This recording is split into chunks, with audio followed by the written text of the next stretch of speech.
Welcome back, everyone. Our next speaker is going to talk to us about the delicate subjects of relationships and sexual health. So let's welcome Mr. Empty Hero. Well, hey everybody, it's the good pal Empty Hero, and today we're going to talk about love.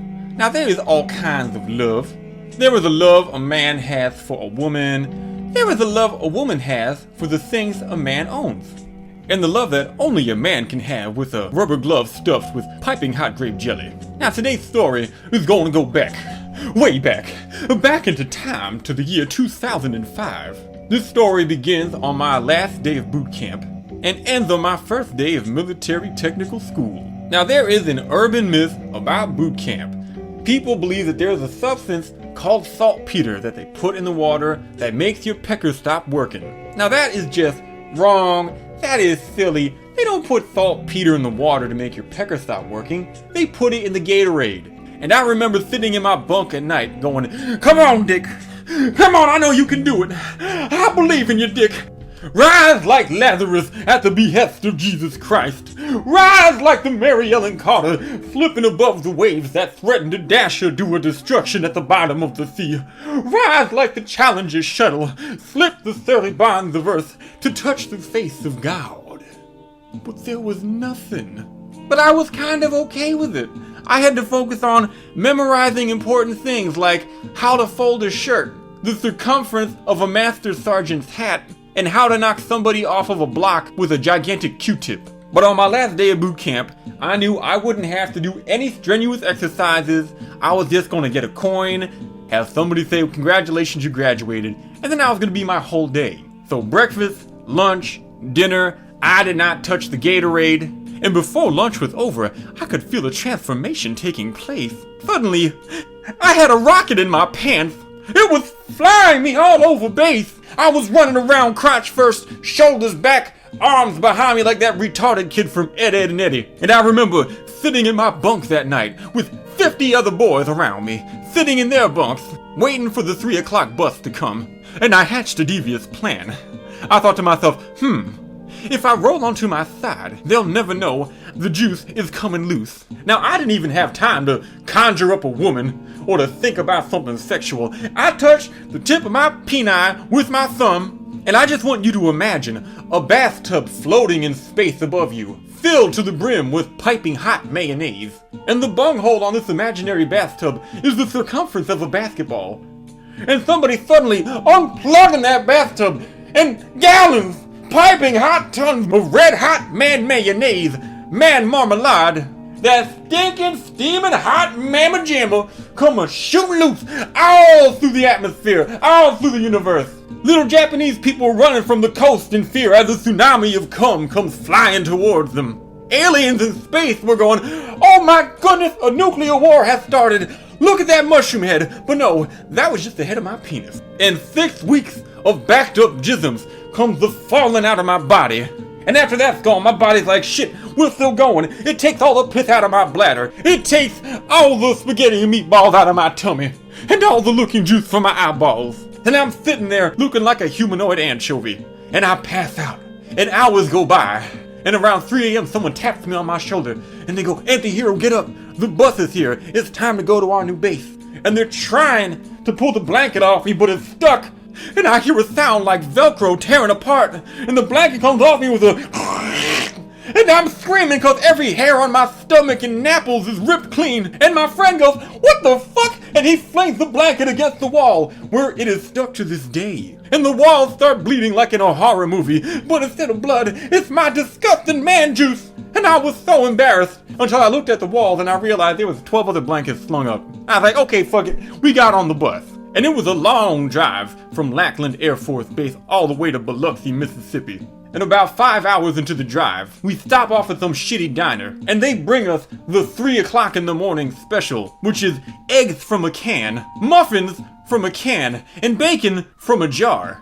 And as I'm eating it, I feel a chemical combustion taking place in my stomach, as if I was an alchemist, creating some kind of horrific chain reaction. And I feel my body going, yes, eggs, we can take protein from that and turn it into cum. And my belly's going, yes, more bacon, I can take that bacon grease and use it to lubricate your vas deferens while everything else turns into cum. And the muffins, well, that was just some old nasty shit when it came out. But before I was done eating, I was already reloaded, and my body was like, okay, we got rid of 15 gallons before, but we just made 5 more. And suddenly I'm looking around and realizing, oh hey, that 90-year-old waitress, she's looking pretty good. I bet you could pop them teeth out and gum my balls something nice. Oh shit, that photograph of Annie Oakley, I might just peel that off the wall and take that for my own use in the bathroom in about a minute. Now I know what you all thinking. Empty-Hero, you are a disgusting man. Why are you telling us all about this? Well, it's to set up what happened the following day. We get back on the bus, we drive for another 10 hours, we get to Keesler Air Force Base in Biloxi, Mississippi, and I get out, and suddenly I realize, there's women on this base. They let us sleep until about noon, and then we had a meeting with all the other students on that base, including the ladies. Now, as luck would have it, when they called our names and made us sit in our assigned seats, I was sandwiched between my roommate, whom's guts I hated, because in boot camp I was a chow runner and he was a chow runner. And the problem that created was if I did a good job as a chow runner, his entire group had to wait 20 minutes before they could eat, and they'd have less time to eat when they finally got their turn. And if he did a good job as a chow runner, the same thing would happen to me. But on the other side of me was this beautiful woman. She had hair like a flowing river of gold, eyes like precious gems, lips that even light was wont to touch, not just kissable, but admirable, a slender neck that tapered down to beautiful milky white shoulders, and bosoms as though they had been shaped by the hands of God. And I looked at her, and she looked at me, and I felt a spark pass between us, and she took her pen, and she kind of put it in her mouth and pulled it out a little bit, and then put it back in, and said, hey, wanna get your dick sucked? And I went, yes, I wanna get my dick sucked. And my roommate, whose guts I hated, and who hated my guts, pokes me on the shoulder and goes, hey man, what the fuck are you doing? And I look at him like the idiot he was, and I think, shut the fuck up, man, I'm about to get my dick sucked. So me and this beautiful woman, we start chatting. And I don't really remember what she said because she's a woman. None of it was important. I was just thinking, I'm gonna get my dick sucked. I'm gonna get my dick sucked. Bloobity bloobity bloop blop. Gonna get my dick sucked. Hey, and we have our lunch break. And they break us up into 2 units. And unfortunately, that beautiful woman was not in the unit that got sent to lunch with me. And as I'm going through the line at the commissary, people are coming up to me and going, hey man, you know, we get that you're funny, but a joke is a joke, and you might be taking it a little bit too far. And I go, what the fuck is everybody talking about? And they go, man, that girl you've been chatting up, she's ugly as hell. What the fuck are you doing playing games with her heart? And I go, excuse me? That beautiful divine goddess, with whom even the angels are at the mercy of the palpitations of their beating heart. That sultry signification that God does exist, and he indeed does love mankind. Who is so wonderful and delightful, and said she's gonna suck my dick. And all these men, they tell me, look man, I've been at boot camp for a long time, you've been at boot camp for a long time. How many times have you busted a nut since boot camp? And I say, shit, I only busted a nut once the entire time. They went, well, God damn it, there's your problem, boy. And one of these slick motherfuckers reaches into his book bag and he's like, look man, right here I got this, it's called Hairy Asian Muff Magazine. And he gives me this magazine of these fat old Japanese women with these gigantic hairy pussies. I didn't know whether to fuck them or to slide my foot in and go walk around the house smoking a pipe. And I'm like, you boys are crazy. You're out your mind. I'm not gonna go in the bathroom and jack off to some nasty old Asian lady porn. And then he's like, okay, well I got this midget magazine right here. I'm like, midgets? Well, okay. And I go back to my dorm room, and I don't even look at that magazine much. I'm thinking of that beautiful, blonde, bodacious babe who wants to bathe my bulbous penis betwixt her lips. And good lord, that first load was terrific. The second load was the plug of all the dried up shit that was left over from the first one. I shot divots in the tile wall of my standing shower. It was like a pitching machine was shooting 1,000 ping pong balls at the speed of light. And they're bouncing off the wall and pouncing me, and I'm going, ow, ooh, ow, ooh.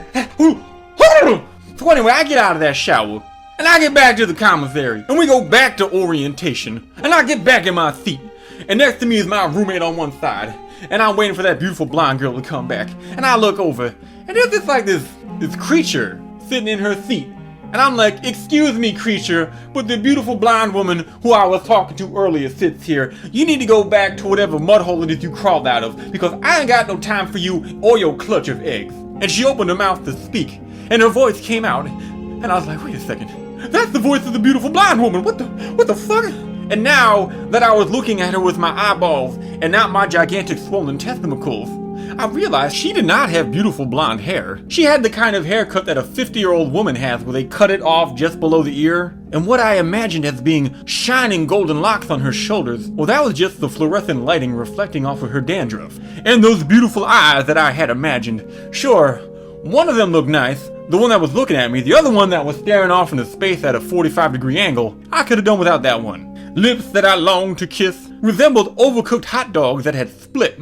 Her teeth stuck out of her mouth further than her lips. Them bosoms that I had imagined was merely the bagginess of her uniform, which was bunched up all around her back, culminating in a ridiculous pantsuit wedgie, which, as I was looking at her, she slowly dug out, then brought her hand around her mouth, and breathed in her own bountiful bouquet of biohazardous booty bouillon. And I suddenly looked over at my roommate, whom I hated, and who hated me. And I said, thank you. Thank you. I mean, I still let her suck my dick. But I didn't. Nobody knew about it. So I guess the moral of the story is that love may be a many splendored thing, but lust is an all-corrupting force. You must eliminate it from your body by blowing it down the throat of homely women whom you'll say you'll call, but you never do. Thanks for your time, and goodbye! I would like to give special thanks to David Routhey. He animated today's video, even though its contents were disgusting and horrific and will probably cost him more viewers than he'll gain. You can view more such videos on his channel, although they'll be his stories, so they'll mostly be about art school and having his parents pay for everything because he's a special baby who didn't have to go to the military to go to college. Cause mommy and daddy love him so much. Fuck you, Dave, you fucker! Mommy, Daddy, why didn't you love me?